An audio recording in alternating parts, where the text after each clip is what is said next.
할렐루야. 네, 오늘 한 주의 삶의 자리 가운데에서 주님께 예배하기 위해 함께 모인 우리 사랑하는 성도님들을 주님의 이름으로 사랑하고 축복합니다. 또 앞 옆을 바라보면서 함께 축복하며 인사 나눌까요? 주님의 이름으로 사랑하고 축복합니다.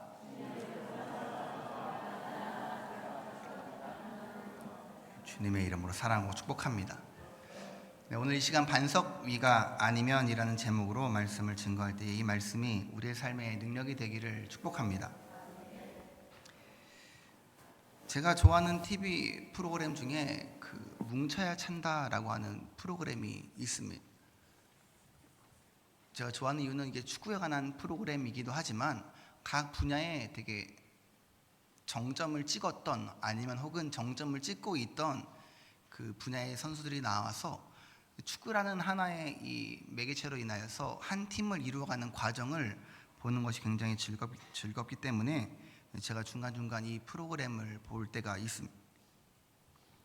근데 이 프로그램을 보다 보면 각 분야의 스포츠에서 거의 전설급이 되는 선수들이 나와서 출연했었거든요. 그런데 이 축구 감독이 선수들을 지적하는 장면이 나와요. 잘 되지 않을 때에 뭐 쓴소리를 하기도 하고 뭐 진심 어린 조언을 하기도 하고 혼을 내기도 합니다. 제가 유심히 보는 거는 그들의 그 반응이었어요. 그 반응이 어떻게 반응을 할까? 왜냐하면 한 분야의 정점을 찍었다고 한다면 굉장한 자부심이 있는 사람들인데 그 사람들이 저 말에 어떻게 반응을 할까라는 것에 되게 관심 있게 보았는데 신기하게도 그 한 분야의 최고로 군림하던 사람들이 그 감독의 말에 잘 순응하더라는 것이었습니다. 자기가 축구에 있어서는 이제 햇병아리고 잘 못하는 걸 쿨하게 인정하고 그 가르침을 받아들이더라는 사실이었어요. 그래서 제가 느낀 것은 저 사람들이 왜 그 분야의 최고가 됐는지를 좀 알게 되었던 순간이었습니다. 그 사람들은 감독과 코치들의 가르침을 감정적으로 무엇인가 받아들이는 것이 아니라 내가 여기에서 성장할 수 있는 양분으로 받아들이려고 노력하더라는 사실이었습니다. 오늘 말씀을 통해서도 이 말씀이 내게 주시는 하나님의 말씀이라는 것으로 받아들여서 그 말씀의 능력을 소유하는 저와 여러분이 되시기를 주님의 이름으로 축복합니다.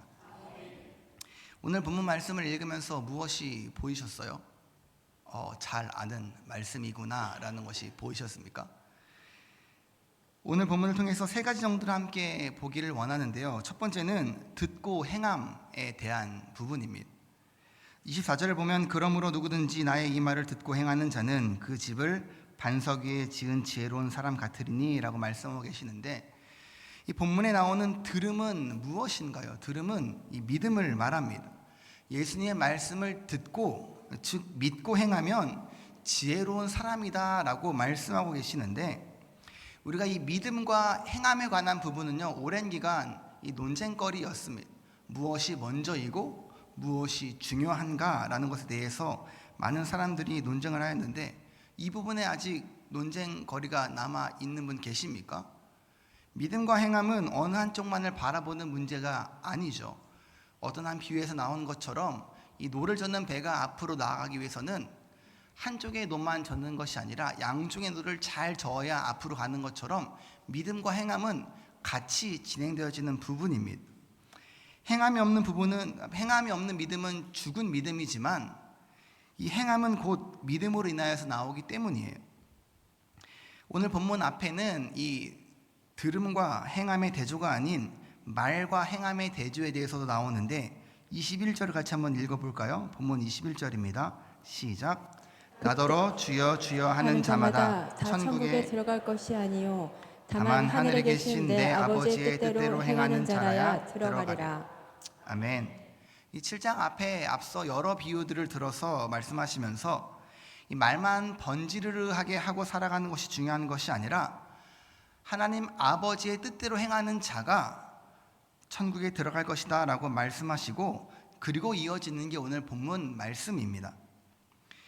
요즘은 정보의 홍수를 넘어서 정보의 쓰나미다 라고 하는 시대를 살아가고 있는데 이제 말씀 또한 쓰나미처럼 넘쳐나고 있는 시대입니다. 우리가 듣고 싶은 말씀은 언제 어디서든 내가 원하는 형태로 보고 들을 수 있는 시대가 지금의 시대라고 하지만 중요한 건 말씀은 넘쳐나지만 우리 안에 예전과 같은 그 말씀을 들은 그대로 행하는 믿음은 현저히 적은 시대가 지금의 시대라고 하고 있는 사실입니다.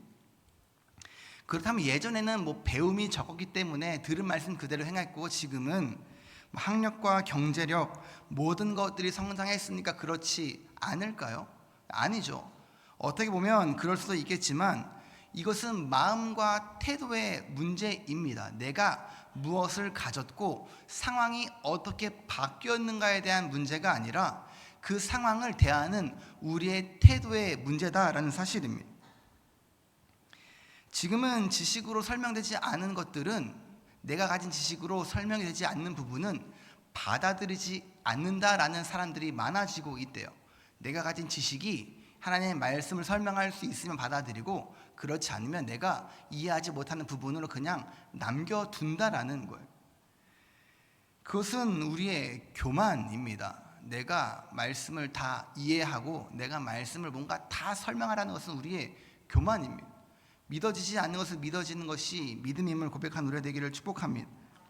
서두에 말씀드린 스포츠의 각 분야의 최고들이 나와서 축구를 하면서 이 안정환 감독이 하는 말에 대해서 굉장히 깍듯하게 받아들입니다. 그것은 자신들이 자신의 분야에 세워왔던 태도이고 자신들이 한 분야에서 제자들을 가르칠 때 그 제자들에게 요구했던 태도예요. 그런데 신약의 자기가 한 정점에 있다가 누군가의 가르침을 받을 때에는 신약의 그 태도를 그대로 보이면서 그 상대를 존중하더라라는 사실입니다. 그런데 듣고 행하는 것이 우리에게 쉬운 일입니까? 내가 어떤 한 분야에서 최고를 이루었을 때에 다른 분야의 누군가의 가르침을 받는 것은 우리에게도 쉬운 일은 아닐 거예요. 우리가 나의 경험과 나의 것들을 버리지 못할 때에 한 분야의 다른 가르침을 받아들이는 순간, 그 프로그램 안에서 만약에 한 사람이 그 감독의 이야기를 듣지 않고 내 경험과 내 고집대로 했다면 그 사람은 다른 사람에 비해서 성장이 더딜 것이고 그 팀에 녹아들지 못할 것이고 방출이 되게 될 거예요. 하나님의 말씀이 들려올 때에 그때는 정말 귀한 시간이지 않습니까? 여기에 앉아있다고 해서 다 말씀이 우리 마음 가운데 들어오는 것은 아니잖아요. 우리의 귀로 말씀이 들려올 수는 있지만 그것이 그냥 귀로 흘러갈 때가 있고 그 말씀이 우리 마음 가운데로 들어올 때가 있는데, 그것이 우리 마음 가운데에 들어온다 하여도 그 말씀이 우리의 삶에서 행함으로 이어지는 것은 또 다른 어려움이라는 사실입니다. 우리가 그 말씀을 듣고 즉각적으로 반응하여서 행동으로 이어지기에는 우리 안에 있는 나의 경험과 나의 생각과 나의 방법 등 버려야 하는 나의 것들이 너무나도 많은 시대가 되었기 때문에 이 말씀을 듣고 행하는 것은 굉장히 어려운 순간이라는 사실입니다. 말씀을 듣고 행하지 않고도 나는 올바른 신앙생활을 하고 있다라고 살아갈 수 있지만 그 믿음은요, 어려운 순간이 찾아왔을 때에 그 바닥을 드러내게 됩니다. 깊게 뿌리 내리지 못한 신앙은 어려운 순간이 왔을 때에 그 신앙의 참인지 거짓인지가 판별나게 되는데, 내가 행함이 없는 믿음을 살아가면서 내가 온전한 신앙을 가지고 있다라는 삶을 살아가는 사람들이 어려운 순간에는 결코 그것이 온전한 신앙인 것을 알지 못하는 순간이 온다는 사실입니다. 하나님의 말씀이 우리에게 들려올 때의 즉각적인 반응을 통하여서 우리의 행함이 있는 믿음을 가지는 저와 여러분이 되기를 주님의 이름으로 축복합니다. 두 번째로는 반석 위와 모래 위에 관해 함께 보기 원하는데, 본문 26절을 같이 한번 읽어보겠습니다. 26절입니다. 시작. 나의 이 말을 듣고 행하지 아니하는 자는 그 집을 모래 위에 지은 어리석은 사람 같으리. 아멘. 오늘 본문에는 두 가지 상황이 나옵니다. 듣고 행하는 자와 듣고 행하지 않는 자가 나오죠.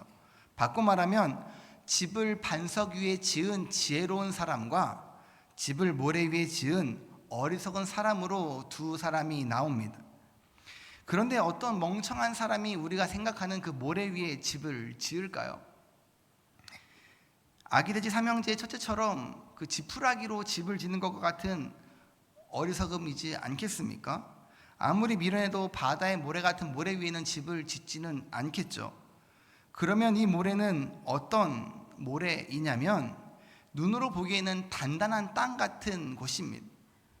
당시 이스라엘이 정착하고 살고 있던 그 지형은 산과 골짜기로 이루어진 지형인데, 이 비가 오면 대부분의 빗물은 땅에 흡수되지 않고 골짜기로 흘러내려갔는데, 이것은 우리가 아는 것처럼 그 산은 우리가 생각한 이 산이 아니라 이 석회암석으로 이루어진 산이었기 때문에 이 대부분의 빗물은 땅으로 흡수되지 않고 골짜기로 흘러갔습니다. 근데 우기 때에 이 비와 함께 이 모래들이 흘러내려가서 이 골짜기에 침전될 텐데, 이 침전된 모래들이요 6개월 정도 되는 건기 동안 그 기간 속에 이 단단한 땅으로 다져집니다. 그래서 그 건기 가운데 있는 그 땅을 바라볼 때에 그냥 땅과 다를 바 없는 그냥 단단한 땅 같아요. 그런데 이 땅이 언제 자신의 정체를 드러낼까요? 우기가 되었을 때, 이 골짜기를 통하여서 물이 흘러 들어올 때에 이 땅은 자신의 정체를 드러내게 됩니다. 그래서 이곳에 집을 지으면 어떻게 될까요? 안 되죠. 이곳에 집을 지으면 절대 안 됩니다. 우기가 되면 그 작은 골짜기에서 모인 물들이 이 큰 창수가 되어서 그 집을 덮칠 거예요. 이제 그런 모래입니다. 그냥 보기에는 아무 문제 없어 보이는 모래예요. 그래서 그곳에 집을 지어도 괜찮을 것 같은 단단해 보이는 땅입니다. 내가 말씀에 순종하지 않아도 될 것 같은 편안함이 있는 곳이 그 모래 위입니다. 반석은 어떨까요? 반석 위는 뒤에 또 다룰 내용이지만, 반석의 원어인 헬라어 페트라는 보통 이제 바위, 안반을 의미하는 단어이고요.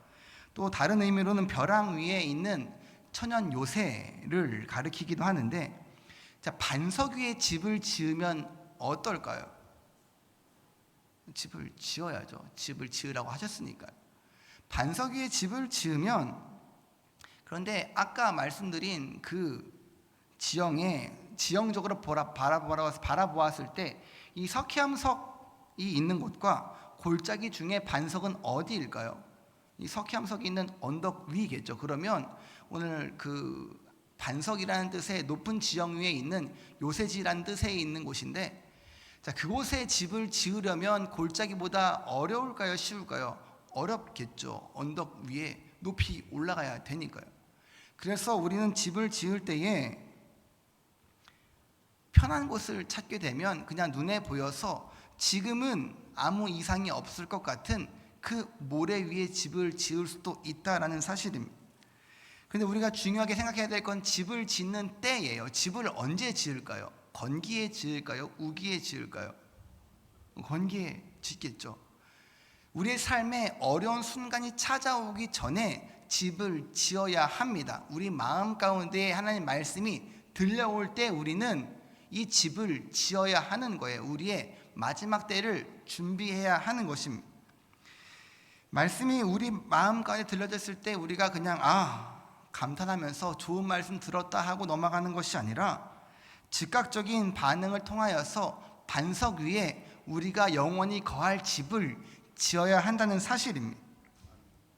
그것이 비록 더디고 느리고 어렵고 미련해 보일지라도, 마지막 비가 내리고 창수가 나고 바람이 불어 나의 집을 덮치기 전에 기초가 튼튼한 곳에 우리의 집을 지어야 돼요. 자, 모래에 지은 집은 잠시 튼튼해 보일 수 있습니다. 괜찮아 보일 수 있어요.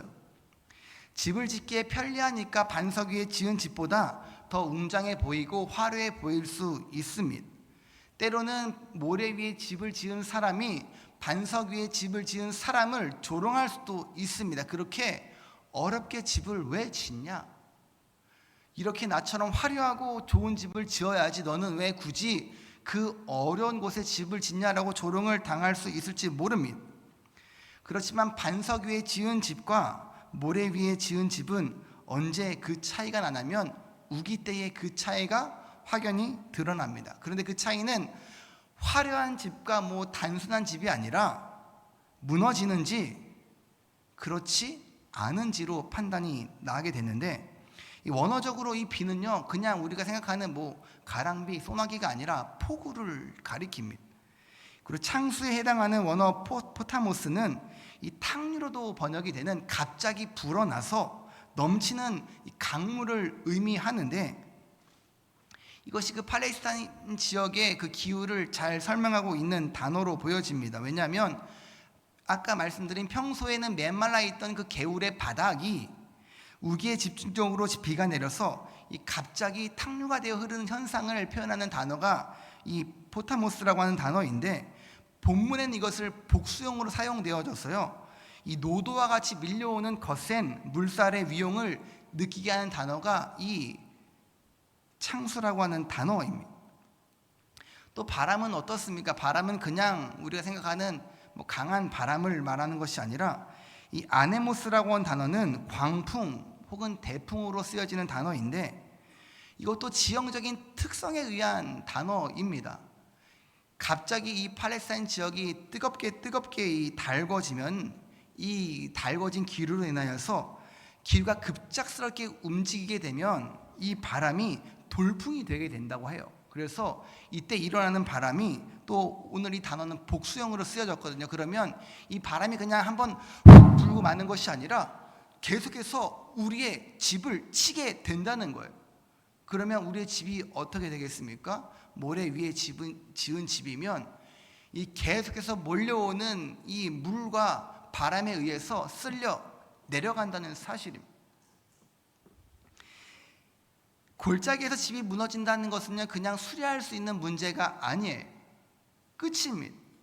그 상황은 돌이킬 수 없는 우리의 상황을 의미하는 사실인데, 그동안 괜찮다라고 생각했던 모든 것들이 휩쓸려 내려가는 순간이 이때입니다.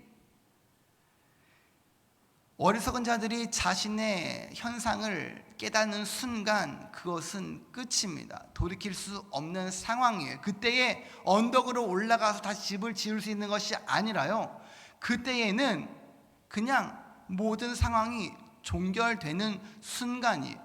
아무도 그때를 알 수 없고요, 그 순간은 급하게 다가옵니다. 그래서 우리의 삶이 남들이 볼 때는 미련해 보일지 모르지만 이 삶이 지혜로운 삶인 것을 깨달아 주님의 지혜로운 자녀로 살아가는 우리가 되기를 주님의 이름으로 축복합니다. 세 번째는 이 반석에 대해서 한번 살펴보기 원합니다. 어떤 이야기를 하려고 할 때에 조건 반사적으로 드는 생각이 있잖아요. 특히 이렇게 말씀을 전하다 보면 어떤 것을 이야기할 때에 반문에서 들려오는 질문들이 있거든요. 그래서 아직까지는 그런 질문을 받아본 적은 없는데, 혹시 이제는 건축법이 많이 발전이 되어서 그 모래 위에 땅을 잘 뚫어서 뭐 기둥을 잘 박고 또 담을 잘 세워서 그 물이 잘 분산되게 집을 지으면 괜찮지 않을까요? 라는 질문을 갖고 계신 분이 계십니까? 혹시 이과 중에서도 뭐 건축학을 배워서 이제는 그렇지 않습니다, 이제는 잘 말뚝을 박고 잘 세워서 집을 얼만큼 이상 올리면 괜찮을지 몰라요 라고 하는 질문이 이제 들려오면 어떡하나라는 그런 조건 반사적인 생각이 말씀을 준비하면서 들었거든요. 저는 문과라서 설명을 할 수 없겠는데, 과연 괜찮을까요? 여기서 말씀하는 이 집을 짓는 것이 그냥 물리적인 집을 의미하면 뭐 그럴 수 있겠죠. 건축학이 잘 발달되어서. 근데 우리가 생각하는 자연재해가 사람이 막을 수 있는 것입니까? 정말 아무리 요새처럼 지어진 집이라고 해도 이 자연재해 앞에는 정말 무용지물이 되는 것을 우리는 많이 보고 있는데, 이 말씀은 그냥 그런 건축학적인 의미를 말하는 것이 아니라 우리 마지막 때에 우리가 영원히 거할 집을 의미하는 거예요. 괜찮을까요? 비와 창수와 바람의 삼중적인 표현으로 장차 임하게 될 환란을 의미하면서 예수 그리스도 안에 살아라, 하늘에 너의 집을 지어라 라고 말씀하시는 이 말씀에 반문하면서 세상의 방법으로도 천국에 갈 수 있지 않을까요?와 같은 질문을 하는데, 과연 천국에 갈 수 있겠습니까? 세상의 방법으로 우리가 우리의 영원한 집을 아무리 잘 준비한다고 한들 그것이 우리에게 영원한 집이 될 수 있을까요? 반석은요, 흔들리지 않는 견고함을 의미합니다. 어떤 것에 의해서 영향을 받는 것이 아니라 결코 영향을 받지 않는 견고함을 상징하는 것이 이 반석이라고 하는 것입니다. 성경에서 반석은 종종 하나님 혹은 하나님의 말씀, 예수 그리스도를 의미하는 데에 사용되어지고요. 또 오늘 여기서 반석도 예수님의 말씀과 그 가르침을 의미하고 있습니다. 그래서 그 안에 거하면 지혜로운 자고 그 안에 거하지 않으면 어리석은 자다라고 말씀하고 있는 거예요. 반석은 좀 전에 말씀드린 것처럼 외부의 어떤 힘에도 영향을 받지 않는 안전함을 우리에게 허락합니다. 또 반석 위에 집을 짓는 것은 예수님의 말씀을 듣는 것뿐만이 아니라 그 말씀을 듣고 행하는 것을 의미합니다. 이것은 단순히 지식을 쌓는 말씀을 듣고 행함이 아니라 그 말씀을 실제로 살아가는 삶의 방식을 가리키는 것이고, 말씀을 기초로 한 우리의 삶이 된다면 그것은 우리에게 흔들리지 않는 신앙을 제공해 줍니다. 그런 의미에서 반석 위에 집을 짓는 것은 우리의 영적인 안전을 보장해 주는 것이에요. 우리의 삶이 예수님의 말씀에 뿌리를 내리고 있을 때에 우리는 세상의 유혹과 어려움 앞에서 안전할 수 있다라는 사실입니다. 이것은 일시적인 안전을 의미하는 것이 아니라 우리의 영원한 구원을 의미하는 안정을 이야기합니다. 그래서 말씀의 정직한 삶을 살아내는 저와 여러분이 되시기를 주님의 이름으로 축복합니다. 이 자리에서만 아멘하고 다짐하는 것이 아니라 우리의 삶에서도 이 아멘이 이어지기를 주님의 이름으로 축복합니다. 그래서 영원한 천국뿐만이 아니라 세상에서도 그것이 얼마나 중요한지를 보여주는 이 유명한 예화가 있어서 아시는 분들도 계시겠지만 소개해드리고자 하는데, 이 예화는 우리에게 유명한 크리스천 기업인인 이랜드 박성수 회장의 일화입니다. 그분은 이렇게 고백합니다. 크리스천이 직장 생활 속에서 정직해야 한다는 것은 크리스천이라면 다 아는 사실이다. 그러나 정직을 지켜 나가는 경우는 많지 않다. 가장 큰 이유 중 하나는 바로 정직에는 치러야 할 값이 있기 때문이다. 소금이 맛을 내려면 녹아야 하고 양초가 빛을 내려면 제 몸을 태워야 한다. 세상의 모든 값어치 있는 것은 다 값을 요구한다. 이것은 하나님의 법칙이자 경제학 법칙이기도 하다. 하나님이 우리를 구원하실 때도 그분은 가장 고귀한 값을 치르셨다. 아들을 내어주신 것이다. 정직은 불가능한 것이 아니다. 다만 그 값을 치러야만 가능한 것이기에 결코 쉽지 않은 것이다. 이렇게 이야기하면서 외환위기에 대한 이야기를 하는데, 이 이랜드가 굉장히 어려움 가운데 처해 있을 때에 그때의 30대 그룹 가운데 절반이 사라졌고 80년 이후 생긴 수십 개 그룹 가운데 2개 그룹을 빼고 다 사라졌다고 합니다. 그 중에 하나가 이 이랜드라고 하는 회사인데, 그 당시 외국인들의 투자로 인하여서 이랜드는 살아남게 되었대요. 그래서 이 외국인들이 1차로 5억 달러를 들고 들어왔는데, 이 이랜드 외에는 아무도 1년 이상 투자를 받지 못하고 투자가 중단되었다고 합니다. 그래서 어느 날 이 회장님이 물어보았대요, 투자자들한테. 지금 우리나라 회사는 모두 헐값이어서 굉장히 군침도는 회사가 많을 텐데 왜 우리 회사 이외에 더 투자를 하지 않고 있습니까? 라는 질문을 해왔을 때 그들이 이렇게 대답했다고 합니다. 우리도 이 기회를 놓치고 싶지 않습니다. 그렇지만 조사한 결과 좋아 보이는 모든 회사들은 당신네 회사 말고는 다 장부가 2개씩 있었기 때문에 우리는 투자를 할 수 없었습니다. 이 회사 말고는 다 장부가 2개였다고 합니다. 무슨 의미인지 아시죠? 하나는 거짓된 장부고 하나는 숨겨둔 장부라는 사실이. 당시에는 이 외국의 투자를 받으면 모든 은행들이 문을 열고 환영할 때였대요. 그래서 그 투자만 진행이 되었으면 이랜드 같은 기업이 10개는 더 구제받을 수 있었는데 장부가 2개였기 때문에 그 회사 말고는 아무도 구제를 받지 못했다고 합니다. 그러면서 이렇게 기록합니다. 정직은 언제나 손해를 본다. 정직이 요구하는 값은 크기 때문에 손해를 많이 본다. 그래서 정직이 옳은 것을 알면서도 손해를 보지 않기 위해 그 길을 가지 못한다. 그리고 그 결과 아주 조그만 이익을 본다. 그러나 결정적인 때는 정직해야 산다. 보통 때는 장부가 2개면 더 유리하겠지만 결정적일 때에는 장부가 하나여야 살 수 있다. 정직의 값은 크다. 그러나 그 값은 지불할 만한 것이다. 하나님께서는 우리에게 가능하지 않은 것은 요구하지 않는 분이다. 그분이 우리에게 요구하시는 것은 심지어 그것이 불편한 것이라도 유익하기 때문에 요구하는 것이다. 반석이가 아니면, 예수 그리스도의 말씀대로가 아니면 그 어떤 좋아 보이는 것도 거절할 수 있는, 거부할 수 있는 믿음을 소유하는 저와 여러분이 되기를 주님의 이름으로 간절히 축복합니다.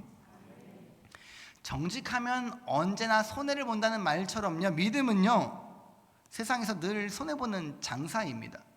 우리는 믿기 때문에 참아야 하고, 예수를 믿기 때문에 누군가에게 양보를 해야 되고, 예수를 믿기에 누구를 섬겨야 되고, 예수를 믿기에 낮은 곳으로 가야 합니다. 남들이 다 하기 싫어하는 일을 우리는 해야 되고요, 남들이 다 가기 싫어하는 길을 우리는 가야 합니다. 왜요? 우리는 예수를 믿는 사람들이기 때문에 그렇습니다. 그런데 우리가 잘 기억해야 하는 건 우리가 예수님을 만난 곳이 바로 그곳이라는 거예요.